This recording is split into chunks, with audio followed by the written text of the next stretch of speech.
Bonjour à tous, c'est donc la dernière vidéo de la collection du Xenomorph pour le 100e numéro. Après plus de 2 ans depuis la sortie du numéro 1, il est grand temps de mettre un terme à cette grande aventure. Aujourd'hui on va faire encore 2-3 ajustements, poser la toute dernière pièce du puzzle, et enfin faire un bilan.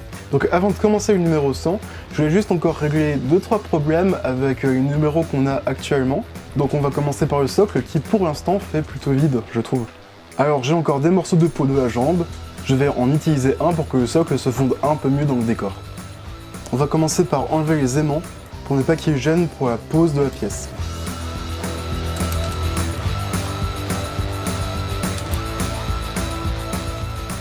Et au cutter, j'enlève toutes les parties qui pourraient créer un espace entre la peau et le socle en lui-même.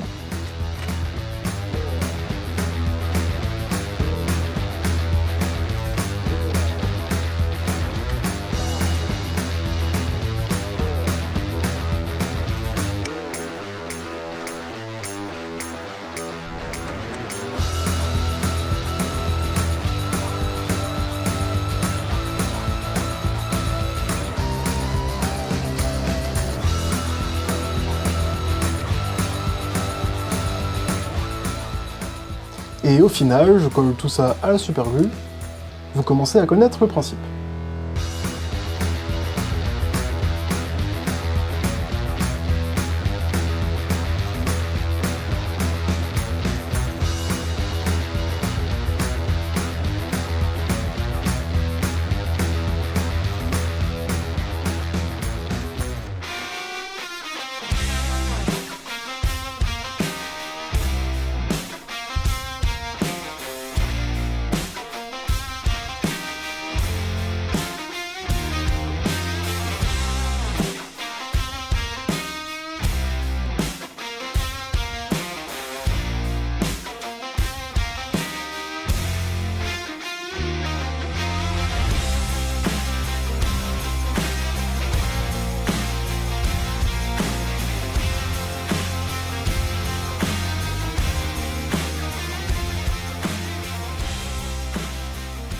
Sur la tête en elle-même, je vais juste encore passer un petit coup de marqueur pour boucher les trous qui se sont faits dans la peinture.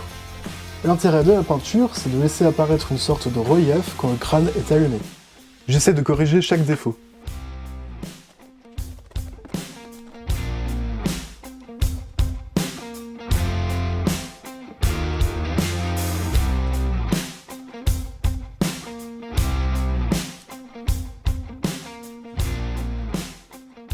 Et au niveau de ce vaisseau-ci, il y a un petit espace. Alors je vais prendre une rondelle qui me restait et on va combler tout ça.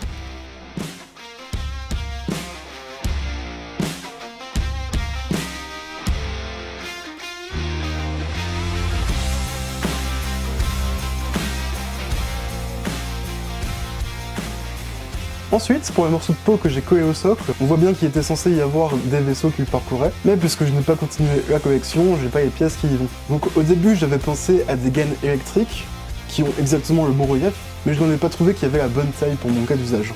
J'ai ensuite trouvé un déboucheur d'évier qui avait le bon relief, mais ça s'est pas passé comme prévu. C'est le plus gros échec de toute cette série de vidéos, et je vous laisse en profiter. C'était beaucoup trop rigide pour l'utiliser, et même en le tordant, c'était trop compliqué à manier.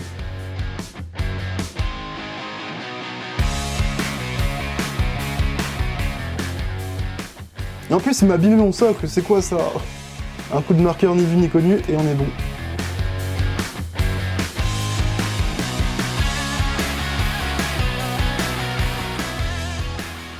Je pense qu'on est pas trop mal, on peut enfin s'attaquer au colis du numéro 100. Alors déjà, lui, c'est énorme.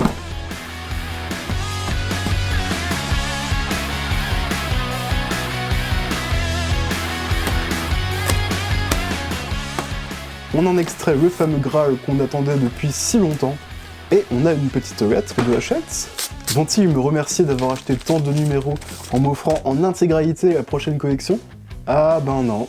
Bon sinon ça donne quoi ce fascicule déjà? On va mettre les pièces de côté pour l'instant, et on va voir ce que ce fascicule nous propose.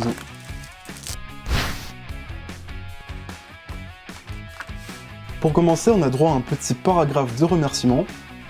On reviendra bien sûr sur les pièces juste après. Et là, on a une bonne quantité d'instructions. Un socle, c'est super, ça va me permettre de poser mon crâne dessus. On a un tuteur qui ne nous concerne pas, les épaules qui ne nous concernent pas, la queue qui ne nous concerne pas, et enfin le dôme, celui qu'on attendait tous. On a donc un premier article sur Alien Covenant.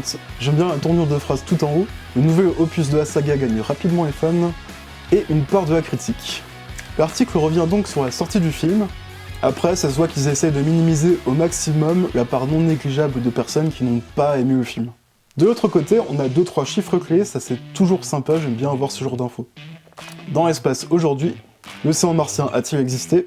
Qui revient sur la théorie selon laquelle Mars était jadis recouverte d'eau comme la Terre. Pour le coup, il n'y a aucun film qui se passe sur Mars, donc j'ai du mal à voir le rapport déjà. Et en cherchant, la planète est parfois citée dans certaines novelisations ou dans certains jeux, mais rien de fou en fait. Et pour finir, ah non rien. Bon tant pis, le fascicule ça n'a jamais été la partie fun des vidéos de toute façon. Profitons donc pour la dernière fois de cette magnifique image d'un xénomorphe du deuxième film, avant de mettre le fascicule dans le classeur qui va ne sûrement plus jamais voir la lumière du jour.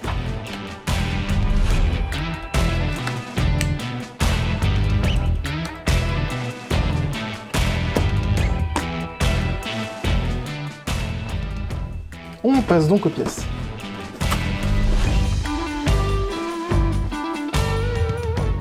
On est donc accueilli par le dôme, tout beau, tout blanc, et surtout pas trop transparent. On a ensuite ces pièces d'intuteur que je ne vais pas utiliser, un support pour la queue je crois que je ne vais pas utiliser, et toutes ces pièces du socle, c'est-à-dire les pièces de jonction, les vis, ainsi que les plaques.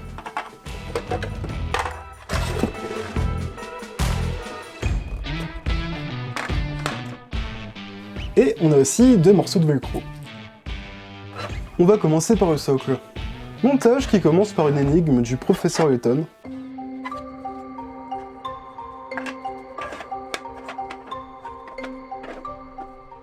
Il faut ensuite assembler toutes les plaques avec les pièces de jonction, et visser tout ça, ce qui prend beaucoup trop de temps.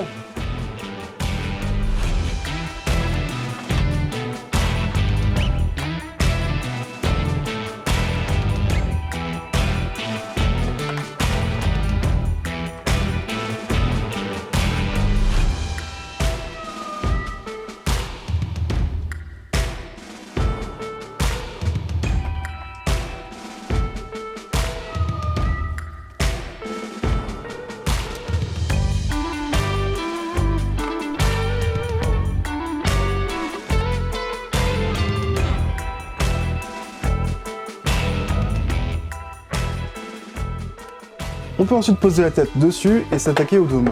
Le dôme rend plutôt bien, il suffit de l'emboîter sur la partie supérieure.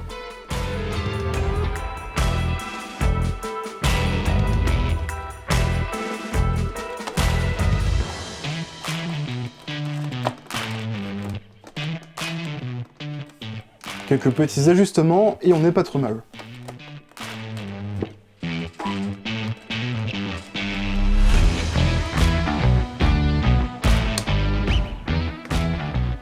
La partie du socle qu'on a eue, c'est l'arrière, et on a donc le copyright de la Fox qui vient un peu gêner tout ça. Je me suis donc dit que c'était une bonne idée de faire une étiquette qui reprend les principales caractéristiques de la bête. Je commence par découper le bout de carton qui va servir de support.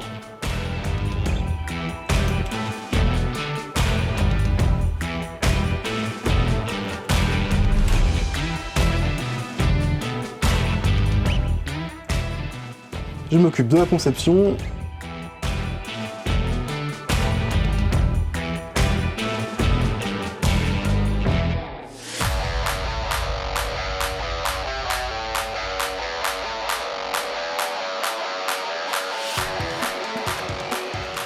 Et de l'impression.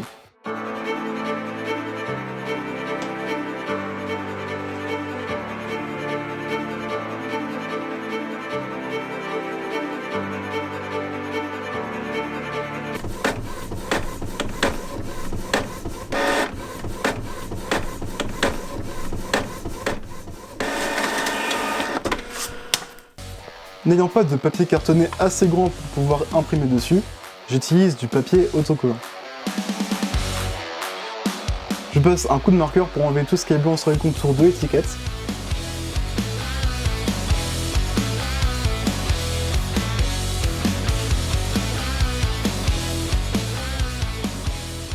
et je peux enfin le mettre dessus.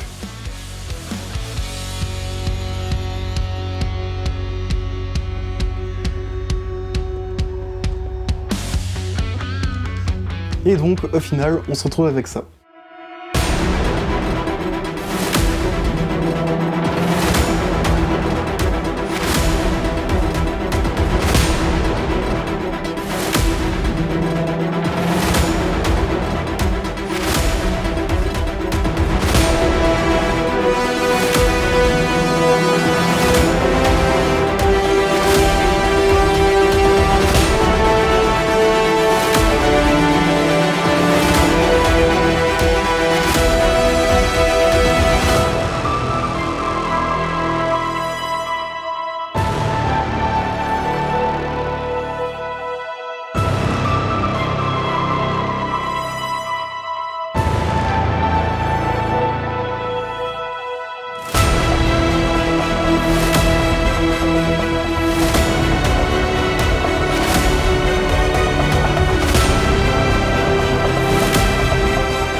Bon, perso, je peux pas être plus content d'avoir une tête de xénomorphe chez moi, forcément. Mais du coup, c'est quoi le bilan de cette histoire?